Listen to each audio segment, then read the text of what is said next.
Hello guys. तो हम लोग जो है डायोरेटिक्स के बारे में पढ़ रहे थे, ठीक है। तो ये फिफ्थ पार्ट है जिसमें कि हम लोग लूप डायोरेटिक्स के बारे में पढ़ेंगे, ठीक है। इसको लूप डायोरेटिक्स क्यों बोल रहे हैं? क्योंकि ये लूप ऑफ हेनले पे एक्ट करता है, ठीक है। लूप डायोरेटिक्स में आते हैं फिरोसेमाइड, बिमेटेनाइट एंड टॉर्सिमाइड। ये जो है लूप डायोरेटिक्स के कुछ एग्जाम्पल हैं, ठीक है। अब देखो, जो लूप डायोरेटिक्स है उसे हम लोग हाई सेलिंग डायोरेटिक्स भी बोलते हैं और हाई इफिकेसी डायोरेटिक्स भी बोलते हैं। अब इसमें जो है, ये जो लूप डायोरेटिक्स को हम लोग हाई सेलिंग डायोरेटिक्स बोल रहे हैं, ठीक है। तो लूप डायोरेटिक्स को हाई सेलिंग डायोरेटिक्स क्यों बोलते हैं? तो इसमें क्या होता है कि जब हम लोग ये डायोरेटिक्स का डोजेस को इंक्रीज़ करते हैं, ठीक है। जब डोज को इंक्रीज़ करते हैं तो डायोरेटिक्स का जो रिस्पॉन्स है वो भी इंक्रीज़ हो जाएगा, इसलिए इसे हम लोग हाई सेलिंग डायोरेटिक्स बोल रहे हैं, ठीक है। अब दूसरी तरफ है कि डायोरेटिक्स को हम लोग हाई इफिकेसी डायोरेटिक्स भी बोलते हैं। अब क्यों बोलते हैं?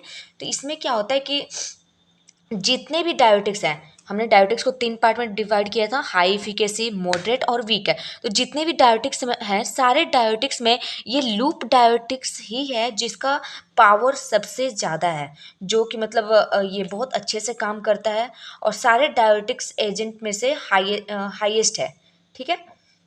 इसलिए इसे हम लोग हाई इफिकेसी डायोटिक्स बोल रहे हैं, ठीक है। ये जो एजेंट है बहुत ही वेरी फास्ट काम करता है और शॉर्ट ड्यूरेशन ऑफ एक्शन इसकी है, ठीक है। तो अब जैसे यहाँ पे देखोगे, these agents have very fast and short duration of action.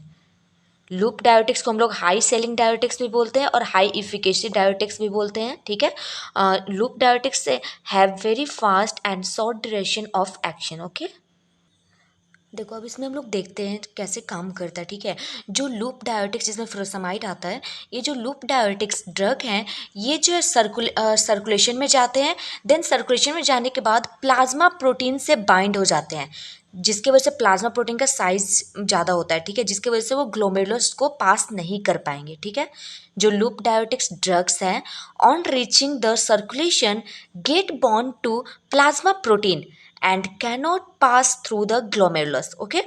now ये जो drugs हैं, these drugs reach their site of action by the process of tubular secretions and perform their action, okay। तो ये क्या होता है, देखो, ग्लोमेरुलस से पास नहीं हो पाते हैं लूप डायोरेटिक्स, तो वो कैसे जाएंगे? तो वो ट्यूबुलर सेक्रेशंस के प्रोसेस से वो जो लूप ऑफ हेनले है उसके अंदर आएंगे, ठीक है।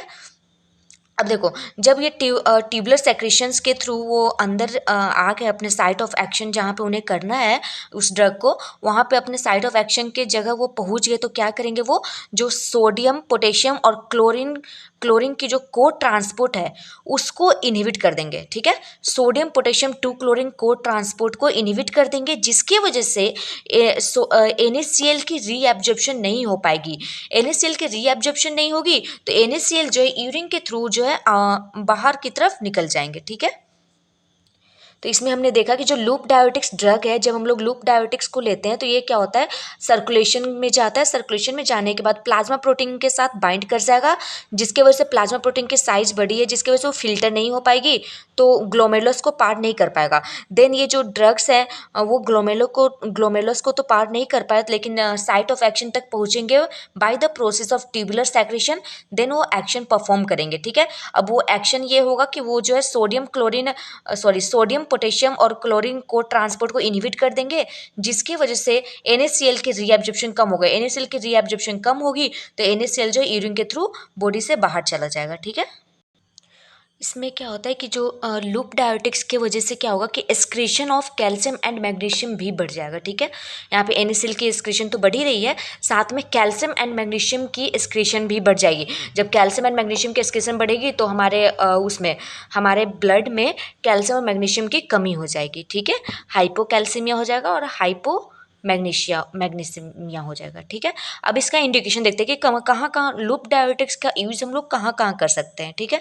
तो क्या क्या हम यूज़ करेंगे, देखो, एडिमा में, acute pulmonary oedema, hypertension, in massive blood transfusion, acute renal failure, cerebral oedema and acute hyper calcaemia, ठीक है। अब इनको एक्सप्लेन करते हैं। देखो,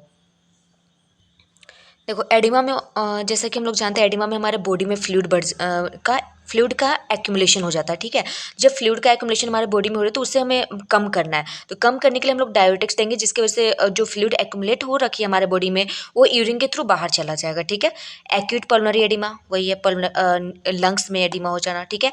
हाइपरटेंशन, ठीक है, हाई ब्लड प्रेशर, ठीक है। इन मैसिव ब्लड ट्रांसफ्यूजन, जब ब्लड ट्रांसफ्यूजन ज़्यादा हो जाता है तो उस केस में हम लोग डायोटिक्स देते हैं, ताकि जो हमारा किडनी है, किडनी पे ओवरलोड कम करे, ठीक है। मतलब कि किडनी रीनल ओवरलोड को प्रिवेंट करने के लिए हम लोग इस मैसिव ट्रांसफ्यूजन के केस में डायोटिक्स देते हैं, ठीक है। एक्यूट रीनल फेलियर के केस में, सेरिब्रल एडिमा जब हमारे ब्रेन में फ्लूइड का एक्यूमुलेशन हो जाए, एक्यूट हाइपर कैल्सीमिया, ठीक है।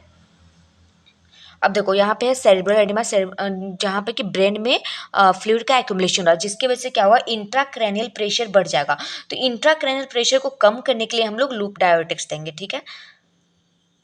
अब फिर है एक्यूट हाइपर कैल्सीमिया। इसमें क्या होता है, कैल्शियम की जब अगर हमारे ब्लड में कैल्शियम की लेवल बढ़ गई है तो उसे कम करना है। कम करने के लिए अभी अभी हमने यहाँ पे देखा था ना, excretion of calcium and magnesium also increases, तो हमारे ब्लड में कैल्शियम की लेवल बढ़े तो उसे कम करने के लिए अगर हम लोग लूप डायोटिक्स देते हैं तो कैल्शियम को यूरिन के थ्रू एक्सक्रीट आउट कर देगी, ठीक है। इसलिए एक्यूट हाइपर कैल्सीमिया में भी देंगे, ठीक है। अब इसमें कुछ हम लोग एडवर्स इफेक्ट साइड लूप डायोटिक्स की साइड इफेक्ट के बारे में देखेंगे, ठीक है। क्या क्या है, हाइपोकैलेमिया, हाइपोकैलेमिया मतलब पोटेशियम की लेवल कम हो जाना ब्लड में। हाइपोनेट्रीमिया, देन हाइपोकैल्सीमिया मतलब कैल्शियम की लेवल कम हो जाना, कहाँ पे, ब्लड में। हाइपोमैग्नीशिया, ब्लड की लेवल कम हो जाना। नोजिया, सॉरी हाइपोमैग्नीशिया मतलब मैग्नीशियम की लेवल कम हो जाना ब्लड में, ठीक है। Then nausea, vomiting, diarrhoea, headache, myalgia, myalgia means weakness, थकावट, बहुत ज़्यादा थकावट, ठीक है। ऑटोटॉक्सिसिटी, हाइपर सेंसिटिविटी रिएक्शन, ये सारे साइड इफेक्ट हैं, एडवर्स इफेक्ट हैं किसके, लूप डायोटिक्स के, ठीक है। आई होप आपको लूप डायोटिक्स के जो मोड ऑफ मैकेनिज्म वगैरह है वो सब समझ में आया हो। अब इसके और दो पार्ट और बनेंगे शायद से। एक बनेगा आपका पोटेशियम स्पेरिंग डायोटिक्स का, मैं इसके नेक्स्ट वाले पार्ट में पोटेशियम स्पेरिंग डायोटिक्स के बारे में बताऊंगी, ठीक है। फिलहाल के लिए थैंक यू, ठीक है।